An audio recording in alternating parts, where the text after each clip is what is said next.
Good afternoon. This is Daniel Robus, and I'm proud to be hosting a TechCentral podcast today, sponsored by NBConsult, and we are joined by Nicolas Blank, the boss, and he is going to be talking to us about all things backup and why it's important. In the background, we've got an NBCube, which you're going to be introduced to as well during our journey. Yes. But before we get to the little guy and the big guy, Nicolas, NBConsult. Why NBConsult? A funny story. I started the company 11 or 12 years ago, and originally the name NBConsult were my initials and was meant as a temporary name, as a placeholder until we could figure out something that made more sense. But then, time moved on and we kept the name. And I'm actually delighted when people hear of the company and they think NB stands for important and not necessarily my initials. So that means we're doing something right in terms of scaling and having better brand recognition. That's brilliant. As a Microsoft partner, I'm quite used to introducing South African-based partners, but you're the first partner that proudly has Hong Kong and United Kingdom on That's both right. of their telephone numbers in where to contact. How did Hong Kong and the UK come about? I'll do the UK because it's a shorter story. I'm a Microsoft certified master in Exchange, and that used to mean something a few years ago when we still cared about on-premises Exchange and mail servers and that kind of thing. And my lecturer for one of the segments, which was SMTP transport, which you think, how much could there be inside of SMTP transport? That was 3 days. And my lecturer was a lovely guy by the name of Brian Reed. And Brian actually lives in the UK, and he became the director for NBConsult UK. And literally the day the master's program ended in the disastrous way which Microsoft ended it, the very next month he became awarded as an MVP. So both of us were directors in two different parts of the world, both Exchange MVPs and both with the retired status of Microsoft Certified Masters. Hong Kong was a funny story, and because of the whole MVP status that I have now, MVP status is a recognition from Microsoft, so they recognize me as giving to the community and having technical acumen, and with that, I get to do a lot of presenting. And I was actually at a Microsoft Ignite when we could still travel, and this was in Orlando. And this was about 7 years ago. And I was drawing an architectural Exchange thing on a whiteboard at the Exchange stand because I had stand duty. Yeah. And two gentlemen walked up to me and said, "Are you an MVP?" I said, "Yes." "Would you come to Hong Kong?" I said, "Yes." So afterwards, I sent them an email and said, "Hi, I'm the guy. And can we still talk about getting together?" And they said, "Sure." And they put the manager on copy. And then I realized it's really important. And we started talking. And we flew over. We did an upgrade of their version of Exchange. It was on premises. And we started off a wonderful relationship, which became the first customer in Hong Kong. And from then on, we grew. So it was literally from volunteering my time for community that we started with creating an entirely new part of our business in a different geography in the world. I love stories like that. I really enjoy that. In a summary, what do you think NB Consulting stands for? In our logo, we've got 3 words, and that's architecture, innovation, and implementation. And we have always been very heavy on being architecture focused, so having a repeatable process for our customers. We have been good at switching things on and making things work, but we've also been really good at inventing our customers out of a hole. And so that's where the innovation part in our logo comes from. And that's quite literally, when you looked at what are the things that we did over the last few years and what defined our DNA, it was those 3 words. And we spend a lot of time, like if we do cloud architecture patterns, and the same patterns that we use for companies of 50,000 users, we would use for a company of 5 users, because common sense and how to do things in a manner that de-risks your customers, it scales from large to small. Okay.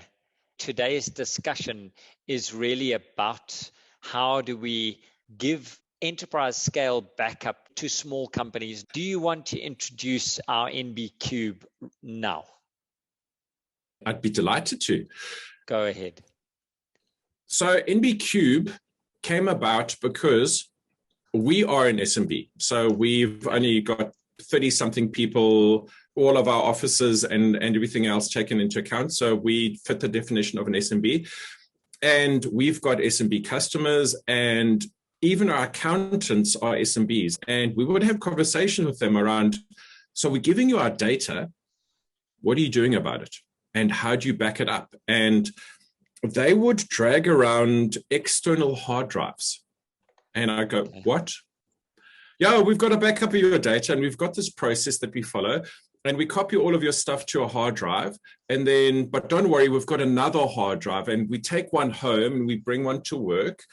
And it was amazing how many times we had that story repeated across the various customers that we spoke to. And some of these customers, we've got a customer at the moment, 400 users, and fits into the definition of an SMB.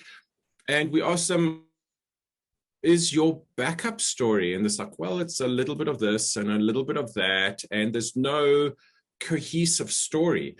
And when we talk to enterprise about backup, it's the same principles as the whole architecture thing again, as when we talk to a small business customer. A backup is only a backup if you can restore it. And that sounds obvious, but how many times does a company actually test their backups, and how do they know if the backups are working? And so we thought that's a problem that translates over to small business. And we also need to define what is a backup. And if you're in a regulated industry, like you are an accountant or anyone who deals with any type of customer data, if you create an invoice, if you do anything that you need to keep for a while and you need to retain that data, then you have a definition of a backup. So we thought, well, how do we make this easier? If we talk to our enterprise customers, they have people. When we talk to our small business customers, they don't have people. They don't have an IT department. They don't have staff. No. And stuff just needs to work. And then we thought, okay, how do we skin this cat? And we created a hybrid backup approach. So what I mean by hybrid is that we literally have a backup appliance, and you can see I've got 2 flavors of the backup appliance sitting behind me. So you take your laptop, you take whatever happens to be on premises, and we to a cube. And then whatever lands up on that cube from a backup point of view, we mirror automatically onto Microsoft Azure. So we stick it into cloud. And that means we have a delivery story for a small business customer. And we know that we've got a backup that works, because one of the things that we do as a backup as a service is we force a restore test of something that we both agree on. So you give me an Excel file or an example of something, and I'll restore it. And I'll say, Daniel, could you open that? And does it make sense? Yes. And then we know that we have a working backup. So it's backup as it would be for enterprise, but it's something that can scale down to literally a 2-user company. That happens to be our smallest customer, is a 2-user company. Yeah. I've been thinking since our preparation in this could be, if I think about my wife who's a photographer and keeps all the images from all of her photo shoots, she's currently got them on hard drives. This is a scalable cloud solution. She's a small organization, but needs big storage, and it has to be secure. The security you talk around is we've got it in 2 places, on the Cube and in Azure, which means that it's tightly controlled. no security as in people getting access to it. There's no issues around that. So since we set it up for you, the only people who've got access to this is you and us. Okay.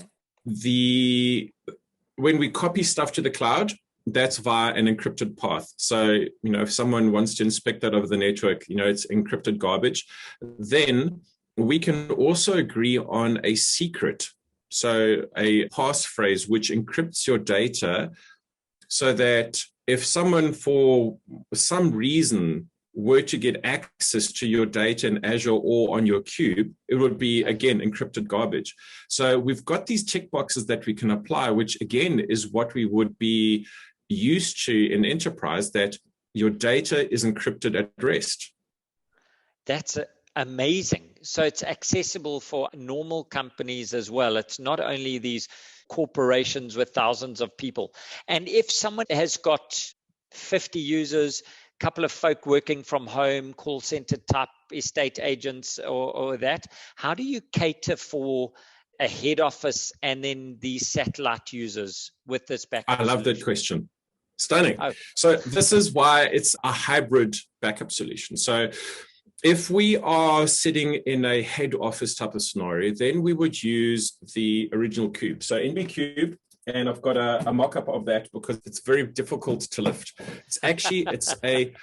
It's a super micro server possible chassis that we could get out of Supermicro, and it's an enterprise grade chassis. So it's got the cooling, it's got hot swappable hard drives, it's got everything that you could think of. It's got 2 network interfaces. So if we want to back up towards it at 10 or 20 gigabytes per second, we can go mad. Okay. However, we don't put that in someone's house. What we can do in someone's house is we do this. So from a home office point of view, we give them a tiny version. So this is the NBCube Mini, and we can put 2 hard drives into that. And the reason why we put 2 hard drives in there is that we have 2 copies of your data. In the cube, we would have 4 hard drives, and we would RAID them. So we could either have the very large one, we could have the small one, or we could do cloud only. So in the cloud only, we take from your Mac or your Windows machine or your Linux, if you're brave enough to run Linux at home, and we back that up straight to cloud. Or if you have enough data and you want to just back up locally and have a super fast restore, then we can back up to one of these and we mirror whatever is on there automatically to cloud. And the upside is if your house burns down, God forbid your house burns down, but if it does, then we can restore directly from cloud. And if your house hasn't burned down, you manage to run out of the house with a Mini and maybe 1 item of clothing, so you have something to change into, when you want to restore your data, then you could restore straight back from the Mini as well. And dignity at the same time. I like that. So typically, when does a customer come to you? Because we've got OneDrive, we've got Dropbox, we've got all these solutions. When would someone come to you and say, NBConsult, help me here with the backup strategy?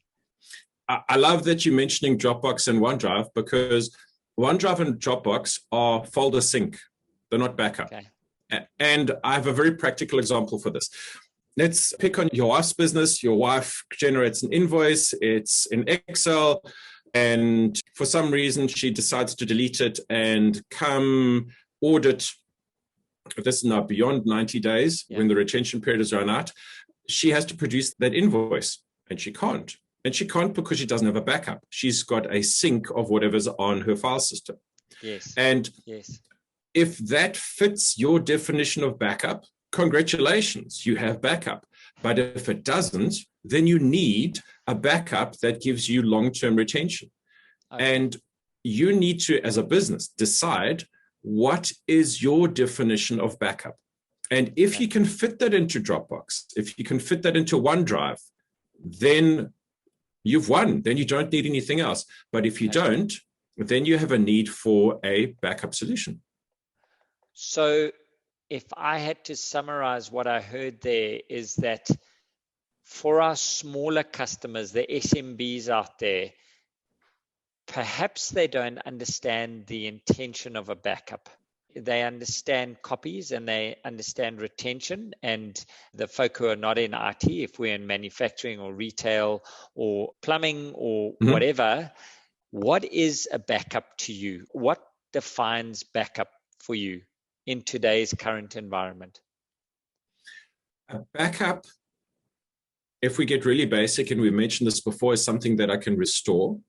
And I know that it is a backup of something at a point in time in the state that it was in.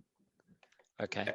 And if we consider an accountant would have a end of month, end of quarter, end of year, maybe even an end of week backup.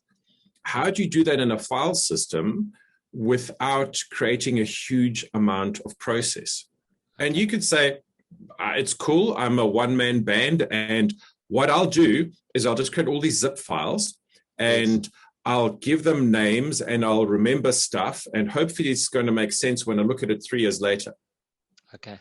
And we find that there's all these elaborate schemes out there to create a backup. So I'm going to take the zip stuff and then put into Dropbox. Yes. That's great, as long as your Dropbox never gets hacked, because Dropbox never had a data breach before, did they? Actually, they did. So is your backup strategy going to rest on that?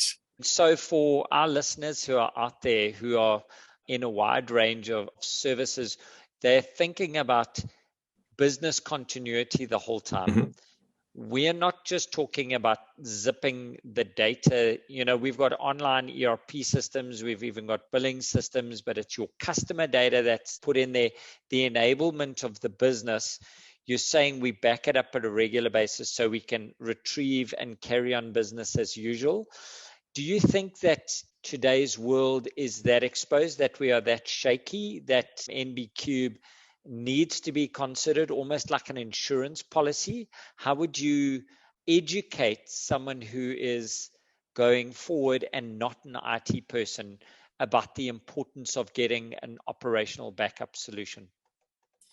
I would say whoever's listening to this is that if you're running your own business, you don't want to be eating pizza at 3:00 in the morning. Restoring backups. And if you don't have a backup strategy that you know works, at some stage, you will be doing that. And is what you are saving in the short or medium term worth you having to figure out how to bring your backup or your business back from an event that could have been avoided? Which is the same way of saying, stop paying for car insurance. See what happens. You can be a careful driver, but what about everyone else on the road? And please understand, this is not a fear sell. Backup should never be a fear sell. It should be common sense and risk aversion. If we get into the realm of fear, we're all losing, because we never want to sell or push anything because of fear. And we understand that with COVID and pandemic, we were in completely different scenarios. And even there, we would talk about risk mitigation as opposed to doing things out of pure fear. Backup should be around managing your risk.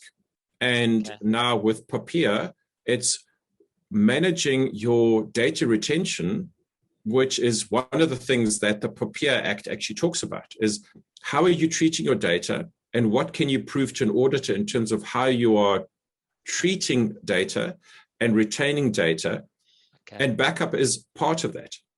Compliance aside, there's many compliance acts, and out of country, out of South Africa, we've got a ton of acts. Very few acts in South Africa actually talk to that, besides things like SA Archiving Act, or if you're an accountant, you need to keep accounting data for 5 years or 7 years. But if you're a baker, for example, nothing mandates you to keep your data for 7 years. Yeah.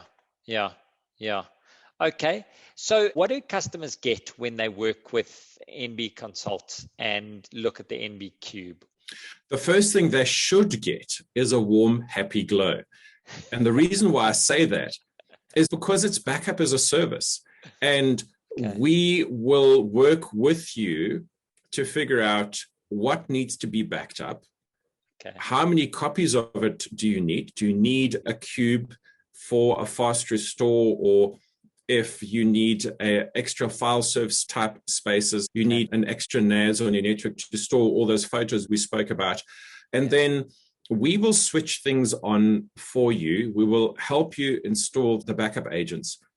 We'll send you a report once a week, more if you want, just to let you know what worked, what didn't work. If it didn't work, we get hold of you anyway. And then on a period that we agree on, which is normally at a minimum once a quarter, we have to have a restore test. And that's why I say you should have that warm, happy glow that you've got backup as a service. You can carry on doing whatever you do as a business, and we take away the pain of, does it work? I'm not really sure. I hope it works. And we should never be trading on hope. Yes. Hope is no way. Hope is not a strategy. Hope is not a strategy. Thank you. You're making me chuckle. It's hard to think. In the preparation, Nicolas, you said set and forget. What does that mean with regards to a backup strategy with NBConsult? One of the big things around backup, and part of the reason why it's such a pain, is because you have to remember to do it. Now, if you didn't have to remember to do it and it just happened, and we told you that it was successful, or if it didn't work, we intervene on your behalf, or we ask you what we can do for that laptop that happened to be traveling or whatever it was, that is part of the set and forget. So we set things up for you where it can be highly automated. We apply the schedules, we make sure that they were successful. And where there is any type of an incident, we come knocking on your door and say, Daniel, something didn't work and we need to talk. Okay. And that's about backup. That's not about life. And did you make this up as you were going along? You were in Hong Kong having noodles, eating amazing food, and say, we got a backup strategy? Or are you guided by industry standards? What goes into making NBCube?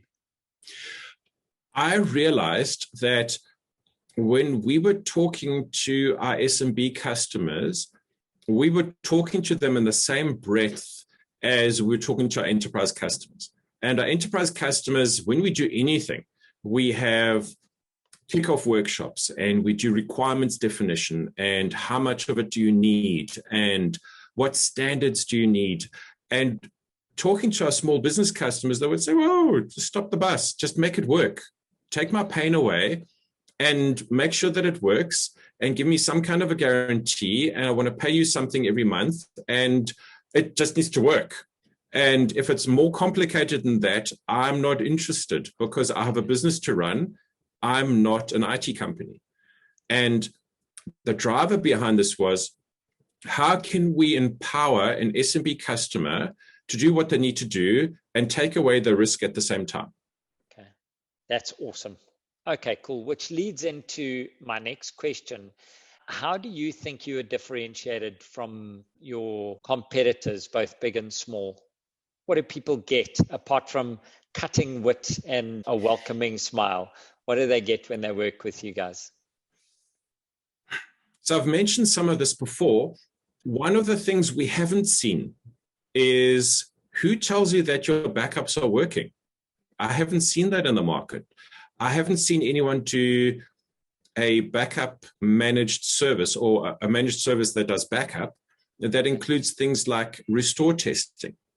Okay. We have gone to great pains to use reputable brands. So our hard drives, we only use NAS-rated drives. Okay. We have partnered with Supermicro and Synology on purpose. We use reputable hardware that we can trace, that we can source, that we can attach 3-year warranties to, and we know that this isn't a short-term thing. Okay. In terms of the service definition, and how we've wanted to do the set and forget and the 3 copies of data. One of the things that was a really big deal for us is that no matter if you're large or small, you need to be able to trust your backup as well as where it goes to. And that's why we chose Azure. Our enterprise customers are able to go to Microsoft, for example, and say, I need an ISO 27001 audit certificate. And if you don't know what that means, you don't need to worry about it. It's just, it's a really expensive audit process. And Microsoft is compliant to more standards that I can easily name in about 15 minutes. Absolutely. You can go to literally a portal that they make available and download these certificates for your auditors, and you're done. Okay. And we didn't just want cheap cloud storage, and there's a ton of cheap cloud storage out there. And to be fair, cloud storage is a commodity, but we wanted to combine cloud storage with trust. And we wanted our customers to have the warm, happy glow that there are auditable processes that the vendors have to be part of, and that often we get asked, can Microsoft read my data? It's like, well, no, they can't. Yeah. And even if somehow they manage to figure out that Daniel's data is on this sector of disk somewhere in the cloud, it's still so encrypted that they couldn't read it anyway. Yeah, yeah. So if a customer comes to you now, we've got a photographer, she's got 5 photographers that work for her, she's got lots of images that are going out. How long does it take to get the Cube, both Mini and Maxi, live? How long does it take for you to start being effective? If we ship it to your house or your locations, and we'll do that for you. So if you give us an address, we'll ship a Cube to you. It'll be pre-configured. It'll be set up. It's a case of we install the agents onto your workstations or your MacBooks. We point it to the Cube and we start backing up. And that is literally hours. From the time you've plugged in, the Cube dials in, it phones home, it says, hi, I'm alive. We can see that it's alive. And then we help you configure it. We install the agents. We can back up as fast as your wireless network or your wired network allows onto the Cube. And if you've chosen not to take a Cube, we can back you up as fast as the internet connection allows, or a bit of both. Wow. So from order to operate, we are looking at hours. Yeah. That's fantastic. And do customers, the agreement that they sign with you, is it month to month? Is it annual? How do they engage with NBConsult on the Cube backup solution? If you were to choose cloud only, you could go month to month, but it doesn't make sense because, again, we don't fit the definition of backup. So we would suggest that you pick a time period, 1 year, 2 year, 3 years, and that you run your backup over that time period. Now, normally, what we do just to make things really easy is we match the hardware warranties to the contract period. And obviously, you can resign anytime inside of that. But say we give you a 3-year warranty on a Cube, then we do a 3-year contract that goes with that. And it just makes things really easy. Yes, excellent. And it's that set and forget. And customers, do they look at the website for pricing, or is that something on an engagement basis? How do we go from meeting you to getting a quote? The easiest is have a look at the website, get our contact details, and then call us. And the reason why we like to make it a little bit consultative is just really simple. How much data do you have? And how long do you need to keep it? Do you need a Mini? Do you need a Cube? Do you not need a Cube? And then as quickly as we can get those answers, we can push go. If a customer is cloud only, and we've got cloud only customers, it's a case of let's arrange an install date, get the agents installed, and get you backing up. And that's the hour scenario where it's literally as quick as we can arrange things over the phone. Awesome. Depending, like if you've got those 5 photographers and they've got thousands and thousands and thousands of files, and they actually need to back some stuff up or create space on the local machines, and they need a file storage solution, then we want to talk about that a little bit to understand that we're doing the right things, we're sizing things appropriately before we just throw something at you and hope that it works. Okay. I really like the foundation that you talk around Azure, where we can use the might of this big engine behind you, Supermicro and Synology as part of the architectural side. You bring the brains and the service to the customer, and geared for people like us who who are running businesses who are not these mega organizations, Yes. you can scale as well, so we can grow with the organization as they get mega status? Yeah, so the Cube currently maxes out at about 48 terabytes worth of storage. And that's only because those are the largest hard drives we can get at this point in time that we can still RAID. After that, drives get larger every year, but we then need to have a serious discussion around why do you have that much data in a small branch office? And yeah. we would scale with the customer. And we've had customers who have grown from startups into SMBs into small enterprises. As you guys are doing at the moment. I mean, you're Yes, growing that's right. quite quickly. So do you use the Cube from a backup perspective? So funny you should say that. So we've got multiple workloads that we back up into Azure. And we've actually got a couple of cubes dotted around the place. And one of the things that we do is we actually use it as temporary storage for our podcasts, for our media department, because we've got a marketing division. So it allows us to not only create a backup of stuff, but also a really quick sharing mechanism or synchronization mechanism where I need to work on something. I don't want to run around with a flash drive of 16 gigs worth of stuff. So I'll just copy it and say, hey, it's there. Go fetch it. And it's really convenient.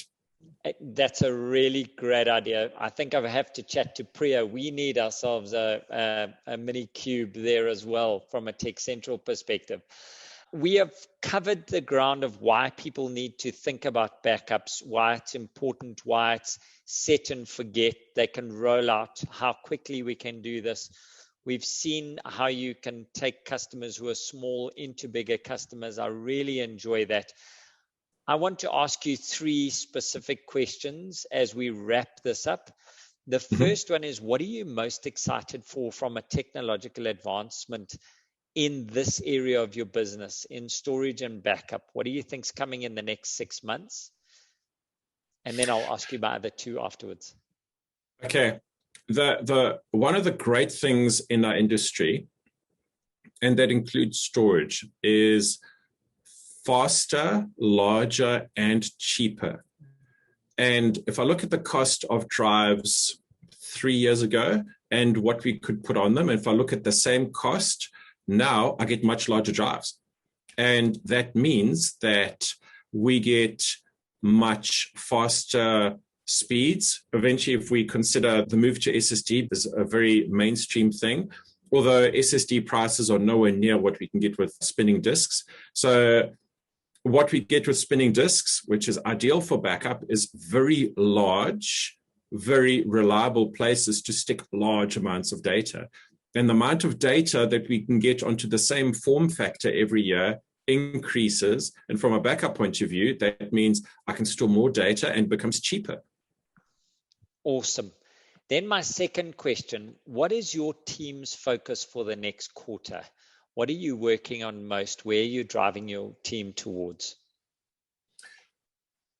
We built backup for small business and we needed to productize it and make sure that it's just something that we can switch on. And the next thing that we've got 2 areas actually that we're looking at. So the one is, now that we've got Poppy, is how do we do security and compliance in a way that we can just take that pain away? And that's something that we're working on quite aggressively. And the next one is an Azure technology known as Windows Virtual Desktop. Now, Windows Virtual Desktop is something that, again, we use in the enterprise, but then I'm going to pick on my accountant again. I spoke to my accounting firm and said, what are you guys doing around things like needing to access your QuickBooks and your Pastel and whatever else that you do on that single shared machine that everyone uses in the office? They say, well, when it comes to audit time, someone has to drive in sometimes 10 o'clock at night, 3 o'clock in the morning, and they just use stuff. And I thought, that's not safe. And in our country, that doesn't make sense to present that kind of physical risk to anyone. So what we are doing is, as a business, we're a small business customer, and I'm accountable to my financial director for the costs of infrastructure. So I'm currently moving our financial systems into cloud, and it's only a success if it costs us at least the same, if not cheaper, than what we're able to do for ourselves on premises. And that kind of dog fooding has been the kind of culture that we've had, where if we can solve a problem for ourselves, then we can solve the same problem for our customers, because we are a small business and we have small business needs. But at the same time, we also have enterprise customers. And with that, since our primary line of business is enterprise, we have all these learnings that we're able to translate onto a small business customer, which has the same pain. So the two big areas for us in the next quarter are, how do we do security and compliance as a service in a way that makes sense and is a service in the same way that backup is a service? And the other one is, what are we doing around workloads like accounting stuff that currently lives on premises, doesn't need to live on premises? And bear in mind, work from home and hybrid working, it doesn't make sense that anyone has to drive anywhere to access something that I can secure in cloud an order of magnitude more times or more secure than what I can do on premises. Excellent. Then my last question for you. For the people that are out there listening, what piece of advice would you give them from a backup perspective, ignoring NBCube for the moment? That may be the answer, but what advice would you give to these people who may not be IT managers themselves? So forget NBCube and forget everything that we said and come back to the two things that we spoke about, which is you need to define what a backup is for your business. And what does that mean? So does that mean that I have a critical server that I back up and I'm able to restore it at a moment's notice, which is known as a bare metal restore? So define what your backup is and what it isn't, and be very clear in that definition. And that should be a business-led activity because it speaks to disaster recovery. And hopefully restoring from backup isn't your only disaster recovery strategy, but for some customers it is. So the first one is make sure that you have a definition for backup. And the second one is a backup's only a backup if you can restore it. Make sure that however you are doing it, you know that it works. And if you don't know that it works, then you are hoping your backup is a backup. And if that's the space that you're in, then you may be at risk and you just don't know it. You don't do banking at risk, don't do backup at risk. Okay. I love that. That's such a good summary. I think that too many of us don't appreciate what a wealth of information we have and what happens if it's taken away. I found myself wondering at the gym this morning if my laptop was okay because it was in the car, but everything's backed up to the cloud, so it's okay. So you really speak to me there. Nicolas, I think it's been an interesting discussion, and it's really nice that you've got your niche and you've focused in that area, especially with the global market where it is. SME is becoming more and more important, and I can just wish all the best for NBConsult. And I just all our interaction seems to be that people can come to you from a clear, honest answer to get the warm, glowing feeling. So, unless there's anything else you'd like to chat, I think we have understood what NBCube is, understand what NBConsult is, and more importantly, who Nicolas is and what you are leading. Is there anything in summary, or are we calling it a day and you're going to go for a walk in the mountains? I think we're happy to call it a day. Backup is not the most exciting topic in the world. It's just one of those things that you need to do. And if you can give the problem to someone else, we'll take it. And if you can do it for yourself and you do it well, then strength be to you. We just want to know that you've got one, it makes sense, and that part of your risk is managed. And to be fair, if all you want to do is have a discussion around a cup of coffee and talk about this stuff, we do that quite often. We're happy to dispense advice and just have a common sense discussion as well. Awesome. Thank you. That's a great offer. From myself at TechCentral, Daniel Robus, I would like to thank NBConsult for introducing us to the little cube and the big cube, for introducing us to sensible backups for small businesses, and for giving us an interactive discussion. Thank you for being part of our podcast. We hope that you'll become a regular guest, and we wish you all the best for the quarter. From me, Daniel Robus, I'd like to say, signing off.